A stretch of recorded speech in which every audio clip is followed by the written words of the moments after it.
എന്റെ കഴിവിന്റെ പരമാവധി ഞാൻ ശ്രമിക്കാം. ബാക്കി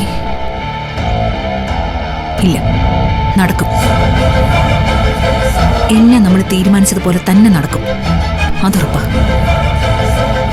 ചന്ദ്രലേഖ നിനക്ക് തരുന്ന ഉറപ്പ്.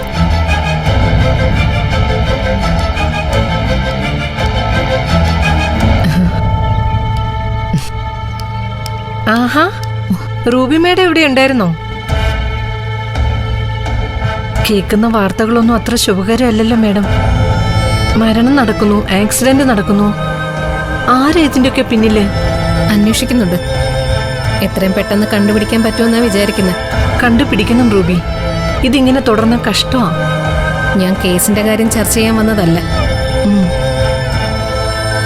കുറച്ച് ദിവസമായില്ലേ ചന്ദ്ര ഇങ്ങനെ ഇരിക്കാൻ തുടങ്ങിയിട്ട്. എന്തെങ്കിലുമൊക്കെ ചെയ്യണം. പ്രാക്ടീസ് ഉടനെ തുടങ്ങണം. അതെ, അത് തന്നെയാ വേണ്ടത്. പ്രാക്ടീസ് തുടങ്ങാൻ ഇപ്പം വേറെ എവിടെയും പോകേണ്ട ആവശ്യമില്ലല്ലോ. സിദ്ധു ഇവിടെ ഉണ്ടല്ലോ, അവന്റെ കൂടെ തന്നെ തുടങ്ങട്ടെ. അതാ എനിക്കും ഇഷ്ടം. എന്തു പറയുന്നു? സിദ്ധുവിനൊപ്പം നീയും ചേരുന്നു. സിദ്ധു കഴിവുള്ള വക്കീലാ. സിദ്ധുവിന്റെ ജൂനിയറായിട്ട് നീ പ്രാക്ടീസ് ചെയ്യുന്നത് എന്തുകൊണ്ട് നിനക്ക് ഗുണമേ ചെയ്യൂ. വർക്ക് പരമായിട്ട് മാത്രമല്ല, അല്ലാതെ.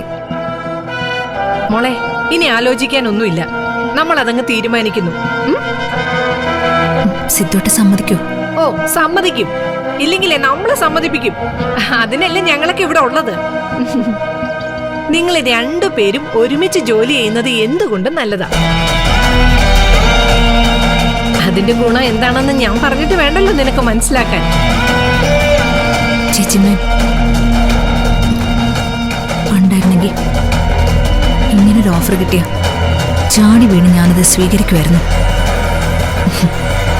പക്ഷെ ഇപ്പോ അതിനുള്ളൊരു മാനസികാവസ്ഥയിലല്ല ഞാൻ. ഞാനും സിദ്ധുവേട്ടനും ഒരുമിച്ചുള്ളൊരു ജീവിതം സ്വപ്നം കണ്ടിരുന്നൊരു ചന്ദ്ര ഉണ്ടായിരുന്നു. ആ ചന്ദ്ര ഇപ്പോഴില്ല. എനിക്കിപ്പോ ഒരൊറ്റ ലക്ഷ്യം മാത്രമേ ഉള്ളൂ, സിദ്ധുവേട്ടനെയും ദേവികയും ഒരുമിപ്പിക്കുക. അതിനുവേണ്ടി ശ്രമിച്ചുകൊണ്ടിരിക്കുന്ന സമയത്ത് ഒരു കാരണവശാലും ഞാൻ സിദ്ധുവേട്ടന്റെ ജൂനിയർ ആവാൻ പാടില്ല. അതൊന്നും പ്രശ്നമില്ല മോളെ. പ്രശ്നമുണ്ട്. മറ്റാർക്കും പ്രശ്നമില്ലെങ്കിലും എനിക്കതുണ്ട്. അതുകൊണ്ട് ദയവ് ചെയ്ത് എന്നെ അതിനെ നിർബന്ധിക്കരുത്. ഞാൻ തയ്യാറല്ല. ഇനിയൊരിക്കലും ഞാനും സിദ്ധുവേട്ടൻ തമ്മിലുള്ള അസോസിയേഷൻ ഉണ്ടാവില്ല.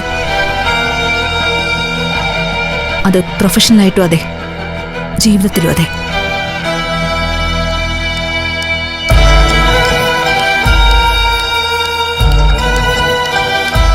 ചന്ദ്രയ്ക്ക് ഇതെന്തു പറ്റി?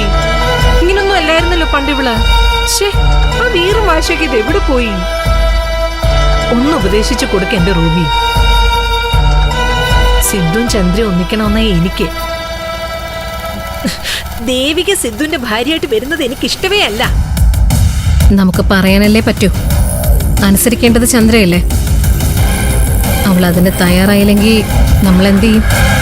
ഇറങ്ങട്ടെ.